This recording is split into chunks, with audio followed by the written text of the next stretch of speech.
So this is for a upcoming project that we're working on, the Romulan Warbird from Star Trek, and I'm trying to find a easy way to paint this, or more like I'm trying to develop a paint scheme that would work in the favor of painting this model very efficiently. I'm using this as my reference on how I should paint the Mini. As you can see, the recesses should be more glowy, and then the panels itself is actually pretty darkened. So hopefully I can play with some paint today and get this looking like this. Okay, I'm gonna start with a black prime first. Okay, so now we're gonna do the shadowing, or the zenithal, by painting the inside of the lines, or in the grooves and recesses. Okay, now I'm gonna try the interesting thing. I'm gonna use some black-green ink from Vallejo, and hopefully it's translucent enough that it allows the white to show through, yet opaque enough to at least tint the black. I think that turned out really well with the black-green ink. I do like the zenithal effect, but I have a feeling that the green might be too dark. So I'll give it an experiment where I'll use this green as the base to start with, dark green, and then I'll still do the white zenithal, and hopefully I can get a similar effect to this where it's less black compared to this. Okay, let's try doing the white highlight now. Hopefully that works.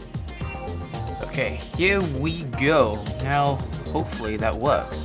I think that looks more accurate, whereas that looks a bit exaggerated. Yeah, I think that's the way to do it. There's also another way I would like to try it. Instead of basing it with black, I want to base it with a green primer instead. This is UK bronze green. This was the only green we have on the shelf that was similar, so I'll give this a shot and see where we go with the entire project.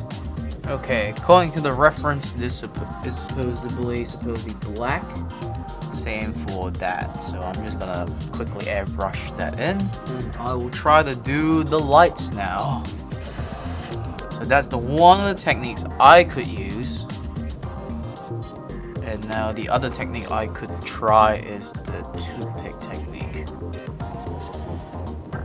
I don't know how this is gonna work, but we'll see. It's something. We'll see what it looks like when I do the effects. And while I let that dry, I'm gonna repaint the engines because I'm gonna try to do OSL to begin with. So yes, so I'm gonna just prime it white. There we go. And that should be enough for OSL. I will now do the green inks. I think that green works out better, so I'm gonna stick with that green. I will now do a fluoro green to really make that pop. So I'll be right back. Okay, now we're gonna do the fluoro green. I'm just gonna start from the engines first. Okay, let's try my style first. Now I'm gonna do the other side. And there we go. Those are the two different ways I'm gonna do the cockpit. I think this looks more interesting from afar. Well, this is nicer in color, but well, I have to run it through the guys and get feedback, right? So I got some feedback for this paint scheme, and the common consensus is it's a bit too dark, and that's just because I use black as primer. So I will try playing around with using gray instead. That way, when I do my inks, it's much lighter and it will work much better. I also experiment with doing the highlights either with white or with fluoro green, depending on what we're going for. And also, the consensus is they prefer the dotting over these because it's kind of boring in comparison to the dots. And for the dots, some of it should be yellow instead as well, so I'll play with that. And this is very rough, So I'll try to make sure my next attempt is more consolidated and better. Okay, I'm using this model as a base because this was a defect, as you can see here. So I'm just gonna test out a few more color schemes, and from there I can develop a solid color plan. Okay, now I'm gonna try the zenithal. It might not work at all, so let's give it a shot. Okay, here we go. Green inks right now. I don't think that did much, so I'll experiment with the fluoro green at this point. See if that works better than that. Okay, the moment of truth. Some green ink. See if it works. I don't think that really worked. Like, as you can see from that, it's not really that good. Yeah, no. I just like how the old one I painted has more pop. This one just doesn't have enough pop at this point. So I'm gonna try spraying gray first, and then doing the zenithal with a white, and hopefully that will make it pop when I do the inks. So just grays for now. So I'm gonna try using a green as well and see if the gray looks better with the hue or the green looks better with the hue. Okay, now I'm gonna do the zenithal with the white for the gray and the green, and hopefully when I do my inks it will look amazing, but we'll see what happens. Okay, let's see if that gray works well with the inks. Okay, I think that looks the best out of everything, because that's too dark. That's the nicest because it's the most subtle effect.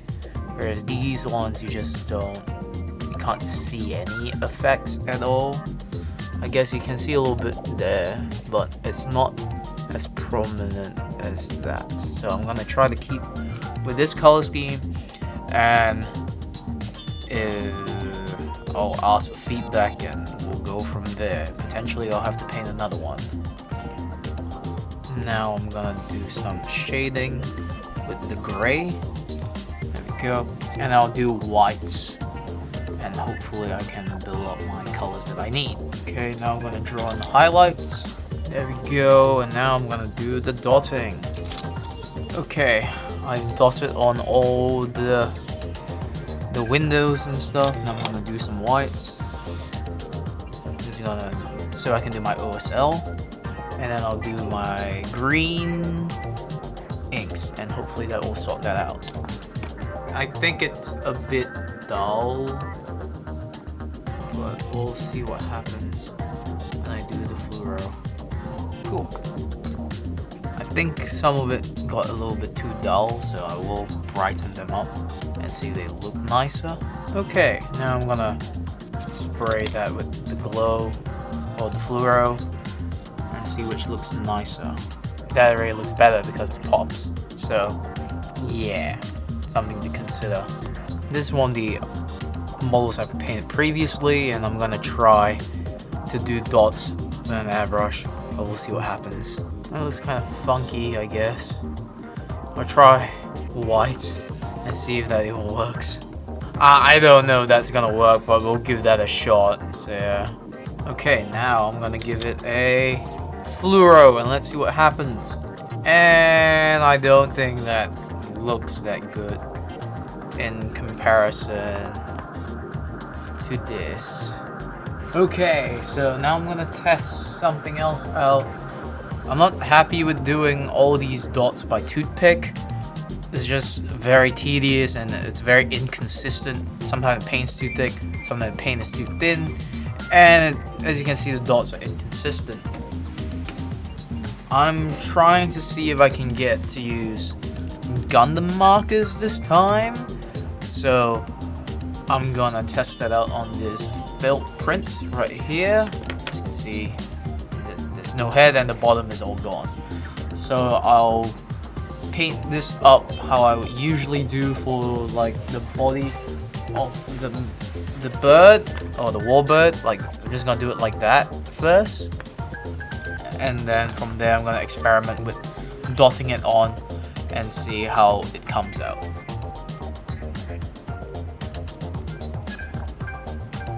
So let's give that a shot and see if it pops the dots like how I want it to. And that looks on point and what I want, and I have so much more control. So yes, this is Gundam Markers are gonna work. These are gonna work, so that's gonna be great, dude. It's gonna be absolutely awesome. Okay, I'm gonna add some matte varnish to see how it reacts with the paint, just to see if it dulls the paint, or I don't know. Let's see what reaction it gives. So with the matte varnish, nothing's really changed, which is really good, and that's what we'll need to do so it protects the coat of paint underneath. Test it. But yeah, if my toothpick ain't gonna chip anything away, that's a good sign. So everything's protected. So yeah, I think I'm very happy with that technique, and time to develop that color plan, or the paint plan. So that was my thoughts on the entire project as a whole, and I think all of them are very cool. They turned out very well, but there are elements that I need to consider for the final paint plan. So yeah, I'll probably work on the new paint plan for next week's video, because I'll condense it down to make it really quick and snappy. So if we want to replicate this color scheme again, it's just very easy and quick. Unlike if I were to put it in this video, it'd be too long. So I'm just gonna leave it at that. So keep an eye out for next week's video. And also, I love these Gundam markers so much. They make my life so easy. Thank you for watching this video, and see you in the next one.